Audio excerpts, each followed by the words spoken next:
welcome to the latest episode of the Opening Doors podcast. We're out and about, seeing customers and partners, discussing the journey of their business and their relationship with Regaled. Today on the podcast, I'm really pleased to have with us Sarah Hitchings from Residence Collection.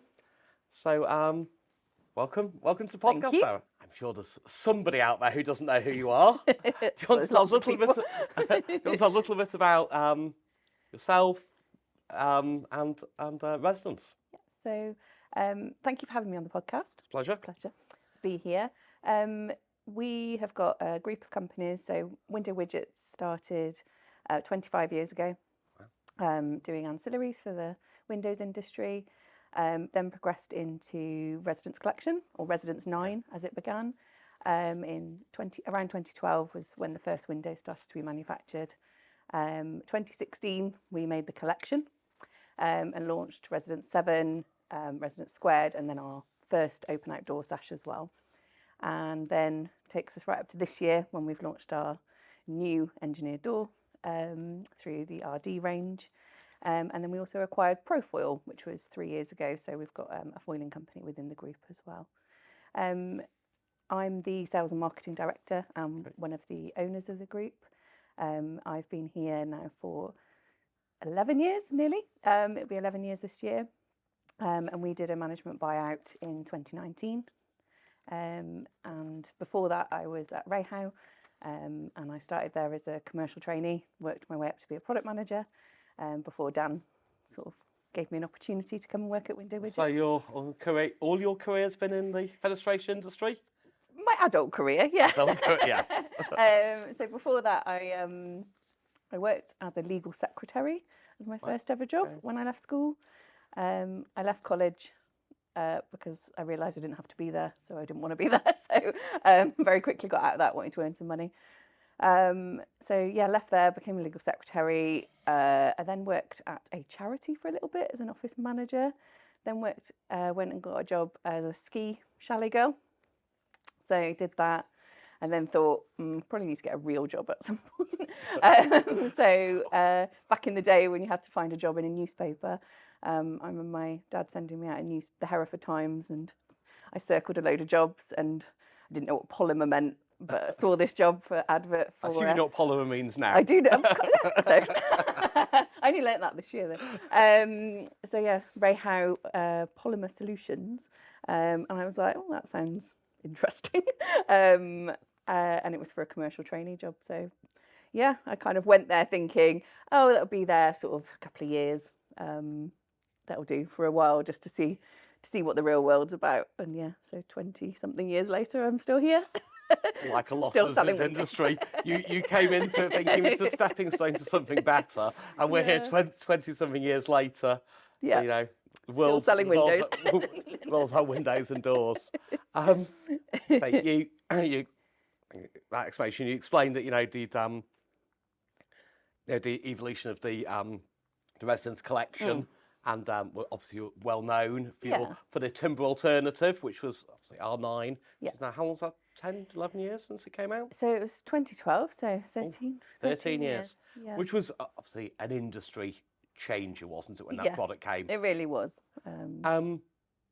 Fit Show recently, I think you have another product you think is another game changer in Residence Door. Yeah, I hope so. We spent a long time developing it, much to the frustration of probably of my customers when we started talking about it, and then sort of 2.5 years later came out with the product. But it was one of those where there's obviously a lot of door products out there. There's a lot of composite doors, there's a lot of panel doors, and what we wanted to do was go, okay, we don't really want to compete with them. What we wanted to do was actually look at where there's a gap in the market. And to do that, I think you have to look at the differentials, and that was something that was really important to us, was actually getting it right so that it targeted our timber alternative market. Because we felt that composites and PVC doors in general are really well covered. We've got such a broad range in the marketplace, and I think you've also obviously got timber doors at the other end, which are fantastic. But we were looking at that middle ground going, is there anything there that really offers a true timber alternative solution? And we really think we've done that in windows, and we didn't want to stray too far from what our niche is.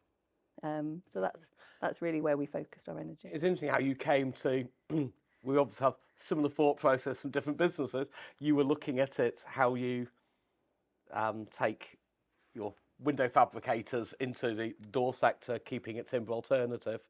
We've obviously very strong in the door sector.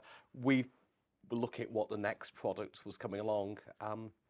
We believe it's what we call engineered doors. You call them timber alternatives. Yeah. I think it's about a year ago, I think, that we started to.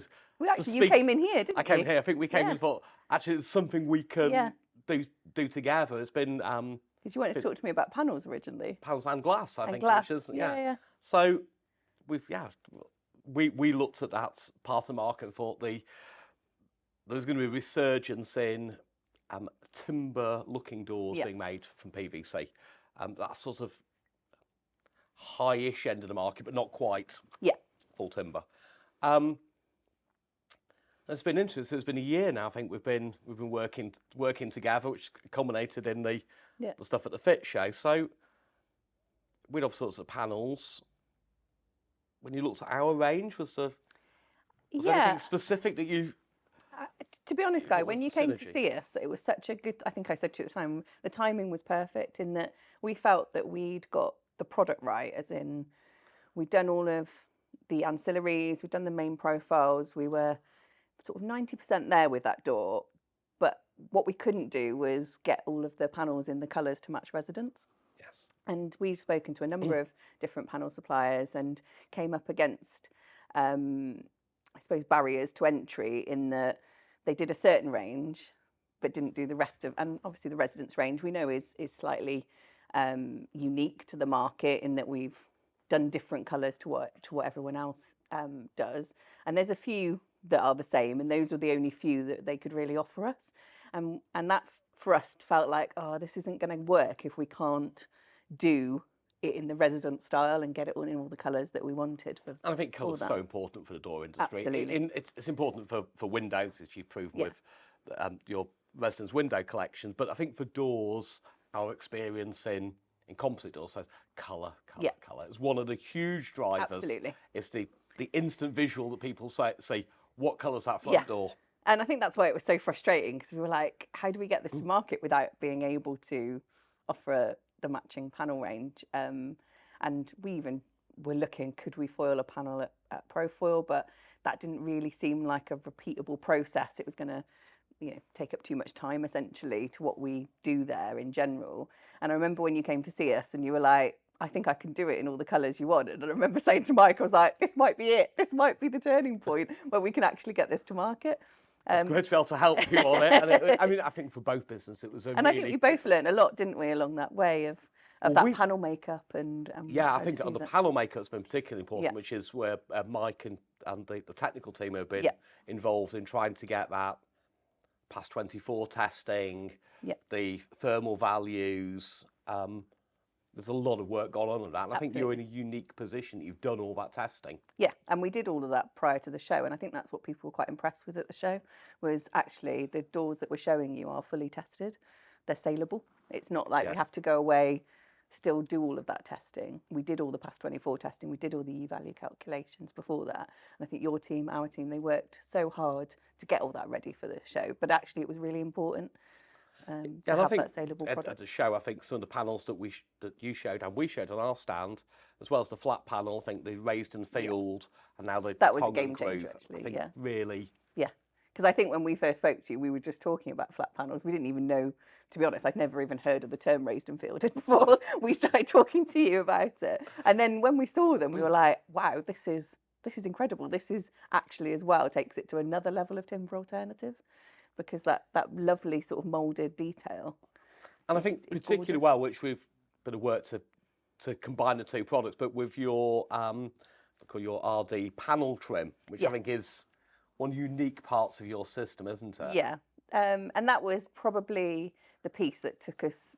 it's the smallest piece of the door, but took us the longest to develop, because when we'd originally done all of the designs for the new door, and we looked at it and we made a prototype, and we were like, but you could still see the gasket line, and we were like, that doesn't scream timber alternative. It still does look like a PVC engineered door, which is fine, but that's not what we were trying to develop. Those were already available in the market. So we worked, back, there was a lot of different designs for that panel surround trim, but the technical team, when we got something and we knew that it was right when we put it on, and we were like, this is it. And we patented it because it was the clip system behind it hadn't been done before. So again, I think that's goes back to sort of what we're known for, doing things differently as well. So that was really nice to be able to do something completely new, completely innovative to the market. And the panel surround trim really sets those panels off, and working with both the flat panel and the raised and fielded panel gives it a completely different look. As soon as you hide that gasket line, it becomes a timber alternative product. Genuinely looks like timber. It does. And we're obviously pleased to be working with you on fabricating some of those panel trim frames, I suppose we'll call them out, to make it easier for your fabricators to be able to buy it. When we got further down the line with sort of the partnership and how we were going to work, and by you guys being able to offer that kit form to fabricators, it just felt like actually that's a really good entry to market.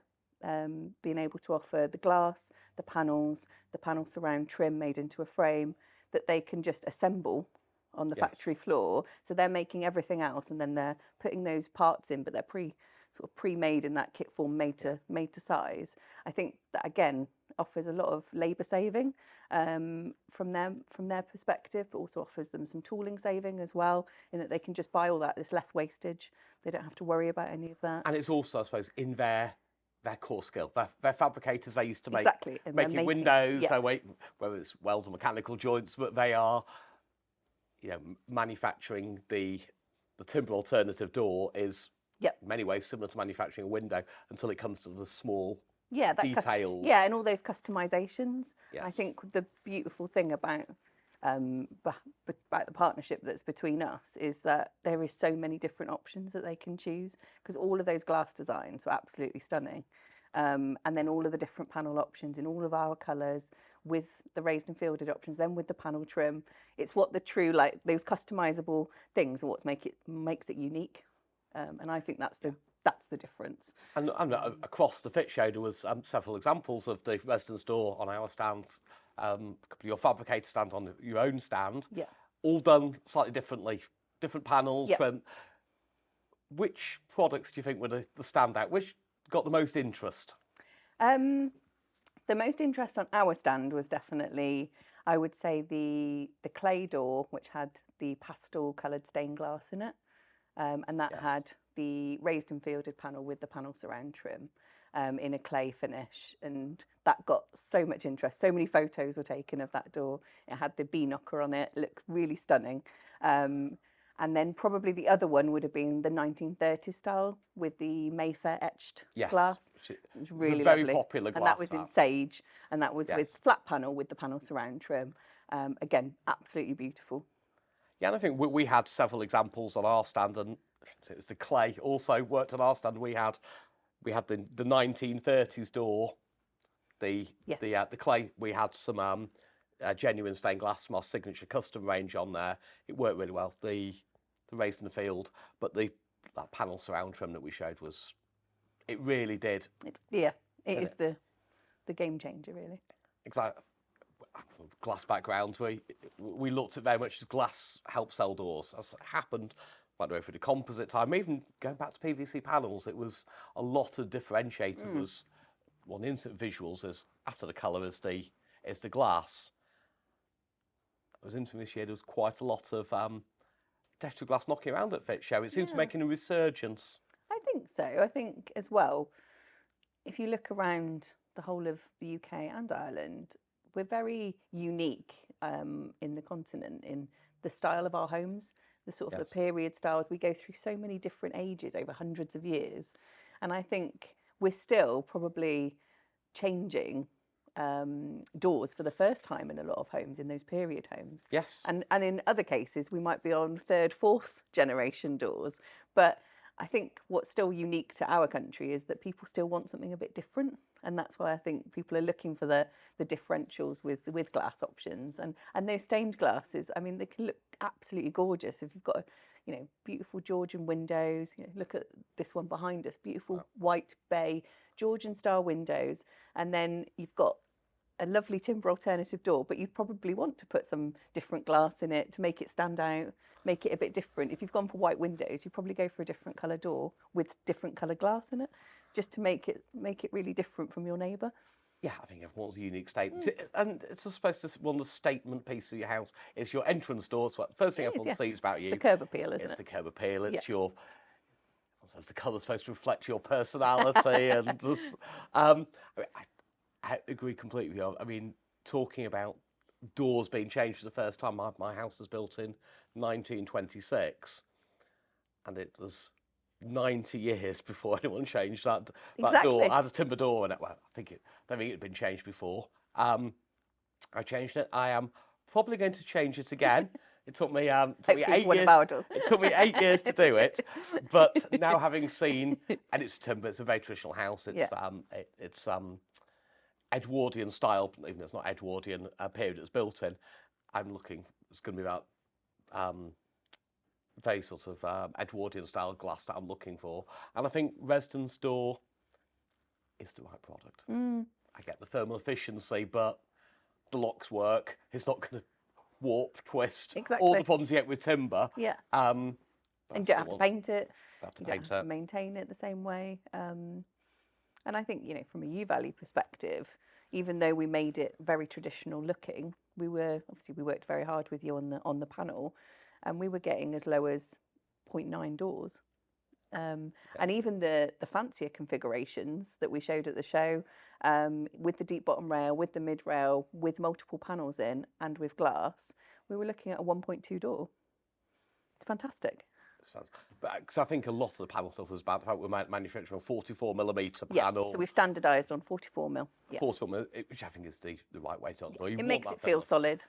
It gives it the right aesthetic inside. We've got decorative and square 44mm beads.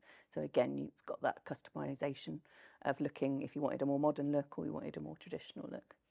So I'm going to be looking to change my door for residence door. Still not decided which on the colour. I think Claystone seems to be winning. We're obviously working on the glass range as well, so I can choose my own glass. Your route to market, because many people listen to podcasts who want to get hold of the door, know where to buy it from. I could know where to buy it from as well. What's your typical route to getting this through to consumer? So with the windows, we're going to replicate that model. So we have a range of fabricators. Most of our fabricators have already ordered tooling or are showing interest in doing the doors. So they'll be manufacturing. They will then sell to the installers, and the installers will sell to the homeowners. But as in a residence fashion, we will market to the consumer and create that pool. So we've already been working on a consumer brochure, which I think we've been going through this morning, to incorporate your glass designs into that. We've already got a door designer, residencedoordesigner.co.uk, and you can go to residencedoors.co.uk and find the link there. And what we're going to do is link it up. So at the moment with the windows, you put your postcode in, comes up with a list of installers that offer our windows. And we've made a specific icon which then links to the door designer. So it will just come up with the installers that are offering the door. And people can then just get a quote from that. They can send the image that they've created on the door designer straight through to that installer. So they can take that to the fabricator and say, this is what Mr. and Mrs. Jones are looking for. I think that route to market really works. It means we can control the brand, control the messaging. We can then make sure that everyone's got the right brochures and work with them to get showroom doors, etc. And for us, it's been our niche, but it's worked. Yes. And I know it's probably not the traditional route for a systems company to sort of circumvent everyone and go straight to the homeowner. But for us, creating that pull marketing has always really, really worked well for us. I think you're right. It's getting that pull marketing Rather than pushing it through. Sometimes trying to push through fabricators. Yeah, is and some is fabricators is are really great challenging. at marketing, and then some either don't want to or can't do that. And we've always sort of made a conscious effort to go, well, we want people to buy our product, so let's make it easy. Let's create the market and then create that pull through, so hopefully everyone gets a good slice of that pie, essentially. And I think you are creating a market with Residence Door, like you created it with the timber alternative, with the launch of R9. Would you see it going on you call timber alternative, we call engineered doors? Where do you I think see this going?